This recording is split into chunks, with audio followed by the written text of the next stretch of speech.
आज कॉफीमध्ये कशी असामी आलेली आहे. दिसताना ती अगदीच कॉमन मॅन आहे. कॉमन मॅनसाठी दिवस रात्र ती काम करत असते. एक कामगार, त्याच्यानंतर आमदार आणि आता खासदार. तुम्ही ओळखलंच असेल, आपल्यासोबत निलेश लंके आहेत. राष्ट्रवादी बदलली आहे का आणि शरद पवार पक्षाचं आता भवितव्य काय असणार आहे? शेवट कुठल्या पक्षाची भूमिका बदलत नाही. कुठल्या वेळेस आपण रिॲक्ट झालं पाहिजे, कुठल्या वेळेस आक्रमक होऊन आपल्याला लोकांचा फायदा करून देता आला पाहिजे आणि कुठल्या वेळेस आपण शांत राहिल्यामुळं सर्वसामान्य लोकांचा फायदा होईल, हे आमच्या नेत्याने आम्हाला शिकवून दिलेली. त्यामुळं याचा अर्थ आम्ही थांबतो म्हणून आमची भूमिका बदलली असं काही नाही. तुमचा पक्ष जरा मवाळ झाला असं नाही वाटत का तुम्हाला? आमचा पक्ष हा ज्या वेळेस शेतकऱ्यांचे प्रश्न येतील त्यावेळेस सगळ्यात महत्त्वाची संसदेमध्ये मुख्य भूमिका मांडतो.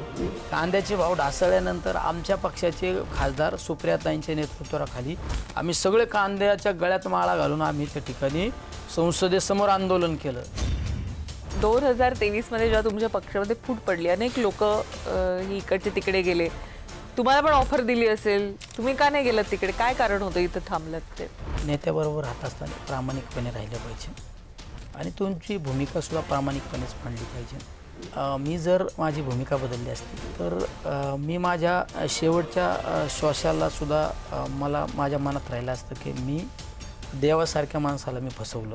ज्या पक्षातून तुम्हाला तितकंसं महत्त्व दिलं गेलं नव्हतं किंवा हकालपट्टी केली गेली, त्याच उद्धव ठाकरेंना तुमच्या मतामुळे मॅजिक फिगर गाठता आली आणि ते मुख्यमंत्री झाले. महाविकास आघाडीमुळे मध्ये उद्धव ठाकरे साहेबांना मुख्यमंत्री करायचा निर्णय झाल्यानंतर ज्यावेळेस विधान भवनामध्ये जी मतदान प्रक्रिया चालू होती, माझ्यापर्यंत आलं. माझ्या आधीच एक जणाचं आलं. माझ्याकडे आल्यावर मी सांगितलं 145 निलेश ज्ञानदेव लंके.